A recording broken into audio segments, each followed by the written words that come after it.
Fajar subuh ini karena seorang sahabat bernama Abdullah bin Abi Umi Maktum, usianya sepuh, matanya saya lebih senang mengistilahkan begini, ditutup oleh Allah untuk tidak melihat maksiat lagi.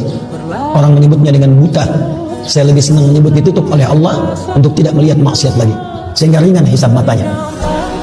Datang kepada Nabi SAW, saya akhiri, ja'a ila Nabi sallallahu alaihi wasallam faqala au kama qala, ya Rasulullah ya Ali ya Rasul, ya Rasulullah, boleh enggak saya subuh dapat keringanan? Zuhur masih banyak penonton, sampai Isya masih bisa intikaf, tapi subuh jarak saya agak jauh dari rumah, dari ke masjid, dari rumah ke masjid agak jauh, sulit menemukan penonton. Boleh enggak saya sholat subuhnya di rumah? Sepuh, mata tak lihat, kondisi masjidnya jauh dari Masjid Awal Kuning ini. Apa jawab Nabi? Nabi tidak mengiyakan, tidak juga melarang langsung. Perhatikan kalimat Nabi ya. Atasma'ul adzan, apakah engkau masih mendengar adzan? Kata beliau, bala ya Rasulullah, saya dengar.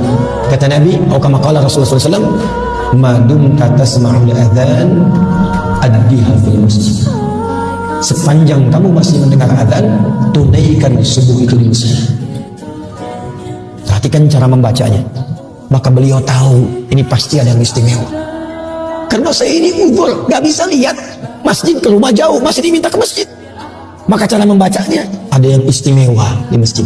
Maka sejak saat itu beliau berangkat ke masjid lebih awal. Jadi kalau subuhnya 4:45 jam 3 sudah ke masjid, berapa jalan?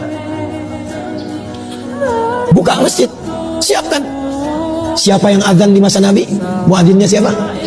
Bilal bin Rabah. Sejak saat itu azan subuhnya Abdullah bin Abi Umi Maktum sampai azan, dan sejak saat itulah azannya 2 kali.